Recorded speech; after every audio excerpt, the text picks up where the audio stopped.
La cancha del terror. Urbanización Mocolí Golf Club. Violentada por una banda de criminales.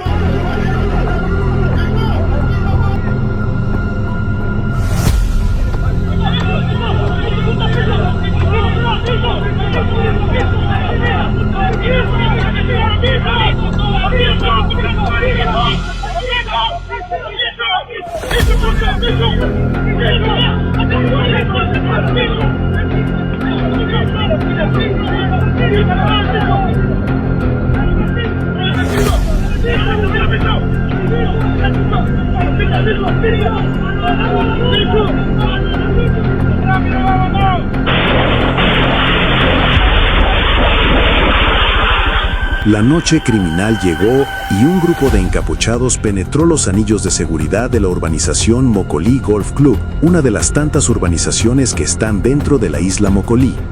La banda de criminales que se disfrazaron con los uniformes de uso único para los agentes de la Policía Nacional y miembros de las Fuerzas Armadas, empuñaron fusiles y armas cortas y emprendieron el viaje para luego, por la fuerza, ingresar y llegar hasta una cancha donde estaba jugando Starin Olivero Vargas, alias El Marino, con un grupo de personas.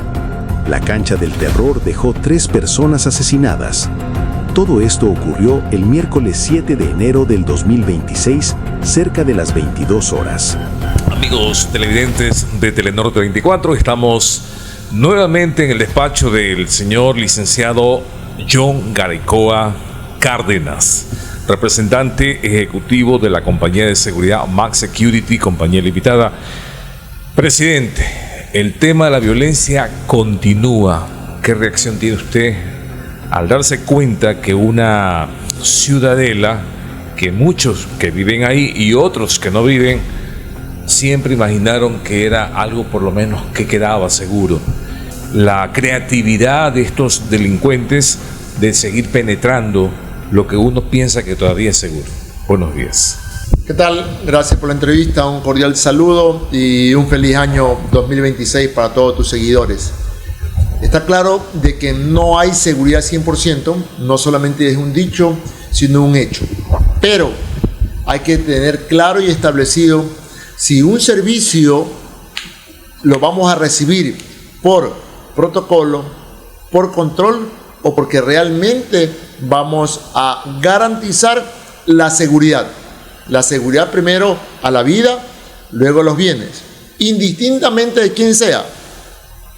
Cuando uno habla de seguridad, yo mañana puedo decir que se requiere para tal situación drones. El drone puede ser usado para el bien o el mal. Yo mañana te puedo indicar, se necesitan blindados. El blindado puede ser usado por la persona de bien y por la persona de mal. Y no tiene ninguna prohibición el hecho de usar un blindado, por así decirlo, la persona de bien y lamentablemente la persona de mal.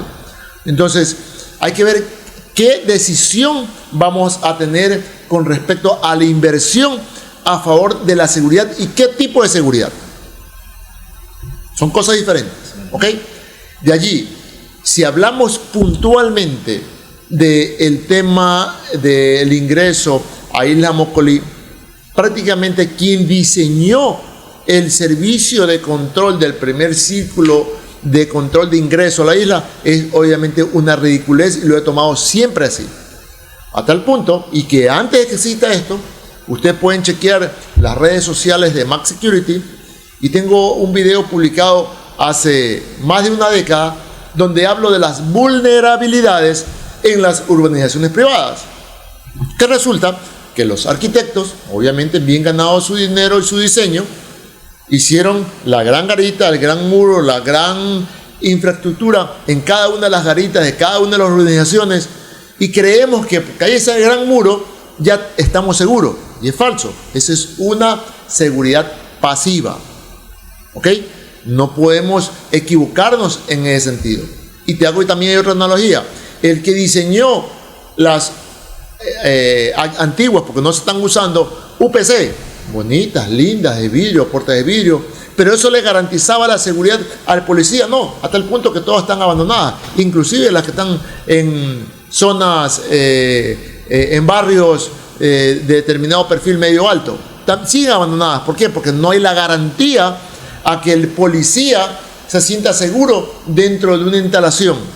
Hemos visto que inclusive un policía en una ocasión se dio en una gasolinera antes de llegar a Wuhan, parqueado en un patrullero, también atentaron contra la vida de los policías. Entonces, partimos del hecho que nada es seguro, pero sí podemos elevar los niveles y la calidad en cuanto a la seguridad, pero hay que pensar primero en cuánto vamos a invertir. En definitiva, lo que tú tratas de decir con este ejemplo de que el arquitecto trabajó solo, de aquí en adelante el arquitecto debe hacerlo en compañía de una persona experta en seguridad.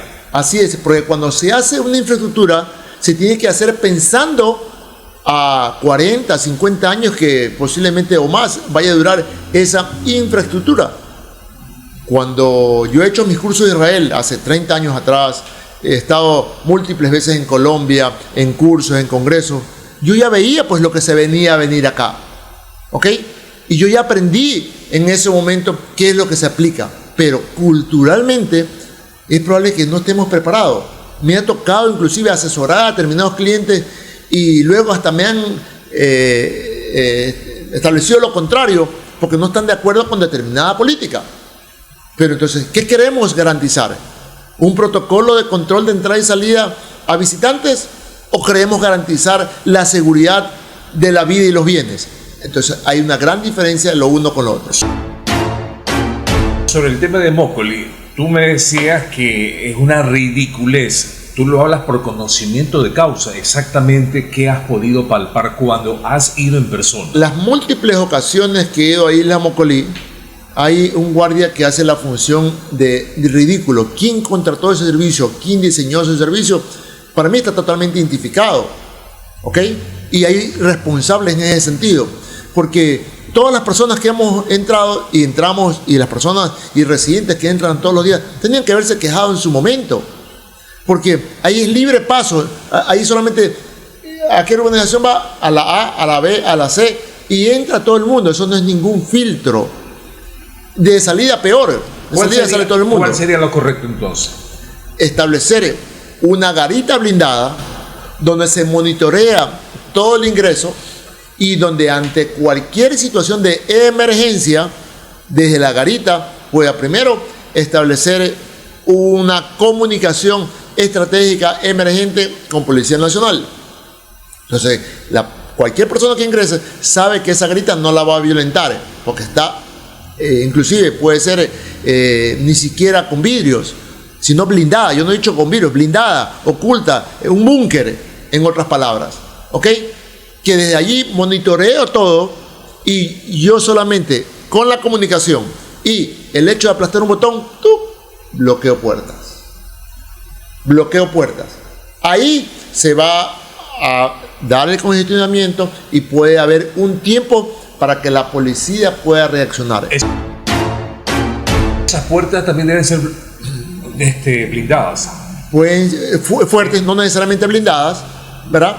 No necesariamente, pero sí fuertes para que un camión, una volqueta, porque mañana puede ser un sistema de puertas donde una camioneta posiblemente no la puede desbloquear, pero mañana también pueden usar, como se ha visto, un camión y me voy. Entonces debe ser lo suficientemente reforzable o tipo esclusa, ¿verdad? Doble puerta para poder hacer el control respectivo. Que es incómodo, sí. La seguridad para nada en lo absoluto es cómoda. La seguridad es incómoda. Que va a poner en riesgo la vida de otras personas. Sí, definitivamente puede haber situaciones. Que mañana pueden ellos escapar por el helicóptero. También, todo es factible. Pues por eso dije, partimos del hecho del dicho que no hay seguridad al 100%. Porque si yo veo un bloqueo, utilizo un dron, utilizo un helicóptero, utilizo otro sistema, porque la planificación la hago en tal sentido para salir avante con el tema. Y obviamente lo que estoy indicando, como efectivamente hemos visto, hay muchas personas que buscan una organización por el nivel de seguridad, sea bueno y sea malo. Aquí no estamos hablando ni del bueno ni del malo, estamos hablando de la vida y de los bienes a proteger. Ahora, las personas que en ese momento están haciendo la columna en su vehículo porque justamente el guardia está comunicándose para saber si se permite o no se permite entrar, Eso también pone en riesgo a quienes hacen la columna, porque habrán carros parqueados afuera con las personas que... Todo tiene su nivel de riesgo, no existe riesgo cero. ¿Ok? Inclusive, hace 20, 30 años atrás, cuando yo cogía una guía comercial en Israel o una guía comercial en Colombia, dice ahí, guardia con arma o sin arma. Y yo en ese tiempo decía, guardia sin arma, ¿para qué? Pero todavía, y entendí y pude entender, pero todavía en Ecuador seguimos con el tema de que si el guardia es con arma, es guardia, si no tiene arma no es guardia. Falso, porque no todo puesto se requiere de un hombre armado. Puedo requerir de un hombre uniformado que haga control, que haga protocolo, que haga procesos, que haga filtro, que llame, que autorice, que revise. Sí, esa es la función del guardia. Pero al estar armado, estoy en contacto permanente con cientos de personas a diario y me es imposible como guardia saber en qué momento quién me va a encañonar y me vaya a decir, dame el arma. ¿Ok? Entonces es imposible. Entonces ese hombre no necesita estar armado porque ahí no se va a ir de bala con nadie. Entonces hay que saber diferenciar puestos de servicio con arma y sin arma. Puestos donde el guardia hace un servicio al cliente, hace un protocolo de seguridad, pone ordenamiento dentro de una instalación, sea urbanización, sea un banco, sea cualquier tipo de instalación, sea una industria, una fábrica, hace un control, un proceso, un protocolo. Sí, muchos de los guardias deben de tener conocimiento de eso, pero debemos saber también que siempre vamos a estar en desventaja frente a la actualidad de cómo opera la delincuencia. Ahora, usted me dice guardia sin arma dependiendo del negocio. Hay negocios medianamente que algo produce. La extorsión, el secuestro. ¿Cómo repeler al que intenta llevarse al dueño? La extorsión. Entonces quiere decir que el guardia va a ser un títere ahí. Entonces. No necesariamente, y en ningún momento el guardia pasa a ser un títere. Partimos del hecho de que el guardia, o policía o militar, uno solo en un puesto, siempre va a estar en desventaja. Por más que ponga un Rambo en el puesto, pero sorpresivo, y hay la afluencia de personas, de público, y tiene que tomar contacto el guardia, por decir una cifra, con 100 personas a diario, ¿verdad? Él no va a poder hacer uso de su arma antes de que el delincuente no haga uso del arma. ¿Y cuántos delincuentes van a ir? Como mínimo 2, mínimo. Y ya si van 2 contra un guardia, ya está en desventaja. ¿Con qué tipo de arma van a ir? Con fusiles, con armas, puede ser igual inclusive a la del guardia que usa una pistola o un revólver, pero ya está en desventaja. ¿Ok? Entonces, sí, tiene que usar chaleco, su tolete, su gas. Y el arma se debe de recomendar de acuerdo al tipo de instalación, de acuerdo al nivel de riesgo, de acuerdo al nivel de cómo el guardia tiene la oportunidad, de acuerdo al perfil del guardia también, la oportunidad, pero más allá del perfil, la oportunidad de hacer uso de su arma. Entonces la gran pregunta puede ser, ¿y para qué tengo un guardia entonces? No, o sea, tenemos que tener guardia para vigilar los vehículos, para el control de ingreso y salida, ¿no? Para anticipar, comunicar. Nosotros tenemos que ser ojos, oídos y voces a favor de la seguridad ciudadana. Inclusive, en ocasiones, ni el propio policía de patrullaje urbano está para infiltrarse en una situación. Cuando se da una situación, ¿a quién llaman? Al grupo especial de la policía, que ellos, con otro equipamiento, con otra estructura, con otro entrenamiento, hacen la penetración. El policía urbano, ante una situación, está obligado a enfrentarse porque tiene que proteger su integridad, su vida y de la de las otras personas, obviamente. Necesita estar armado, es otra situación. Pero aún así, entre policías y policías hay especialidades dentro de cada una de las instituciones, sea policial o militar.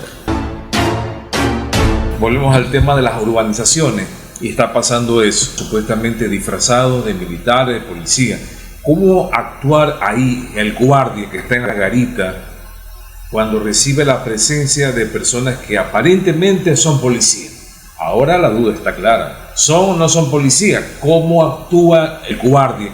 ¿Le da la oportunidad? ¿Se porta amable con el supuesto policía? ¿O ya tiene que tomar una postura de resistir y tomar distancia? En el momento que se encuentra, como dice el dicho, bigote a bigote o cuerpo a cuerpo, en ese momento el guardia está en desventaja. Tú me haces la pregunta contraria a lo que ya estamos recomendando. No puede haber contacto físico. En el momento que hay contacto físico, el guardia está en desventaja.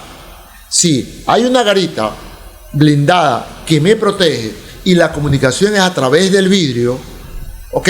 O a través de la pared y solamente tengo un tema. Usted va a entrar, usted es el señor policía, correcto. Deme su identificación.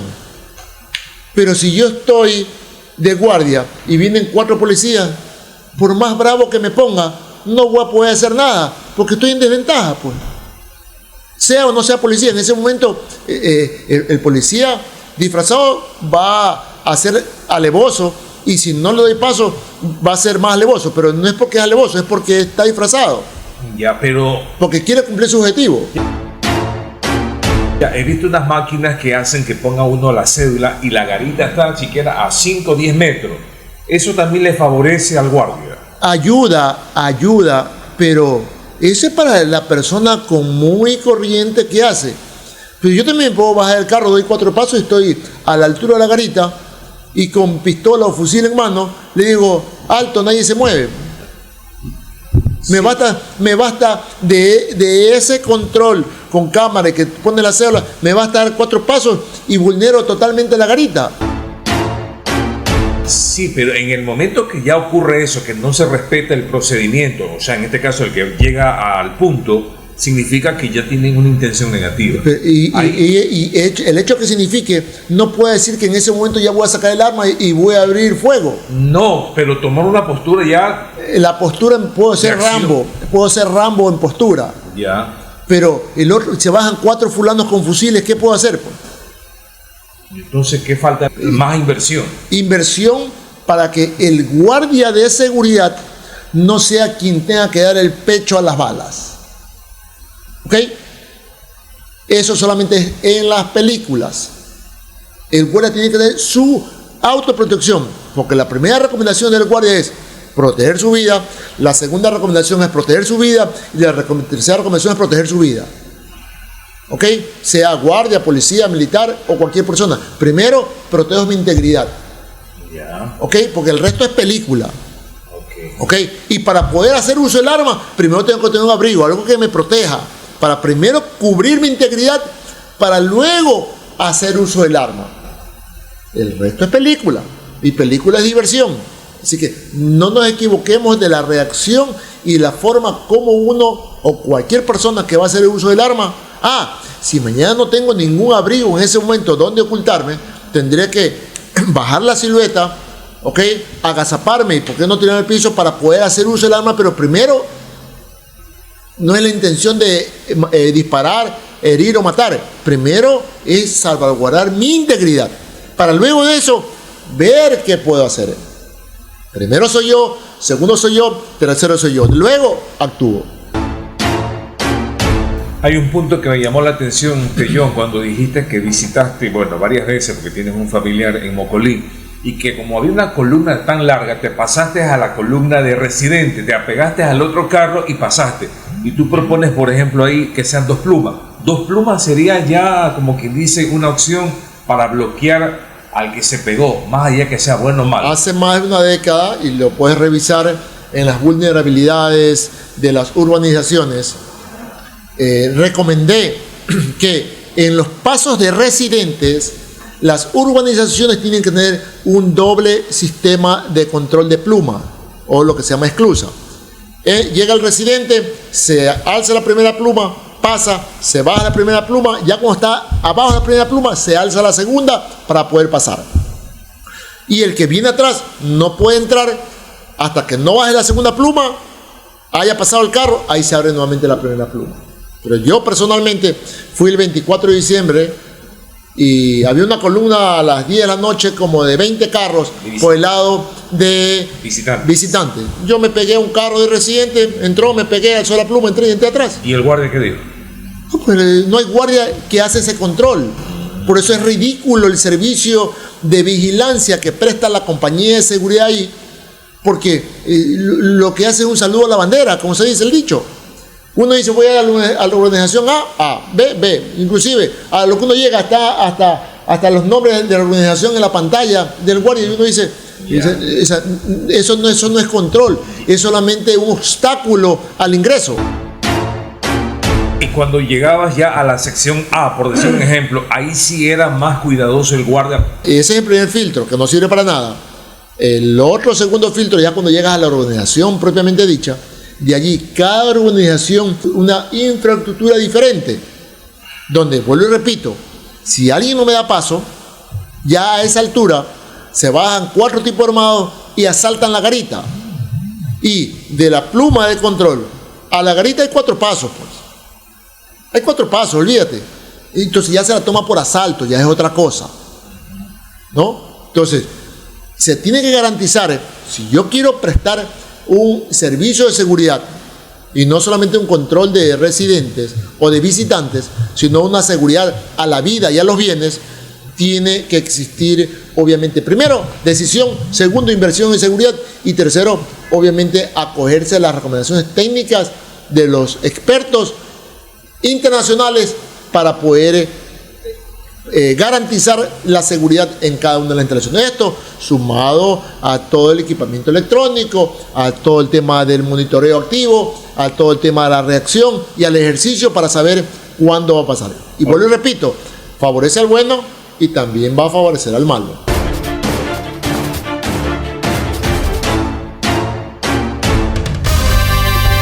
Telenorte 24, la televisión de Ecuador se ve en todas partes.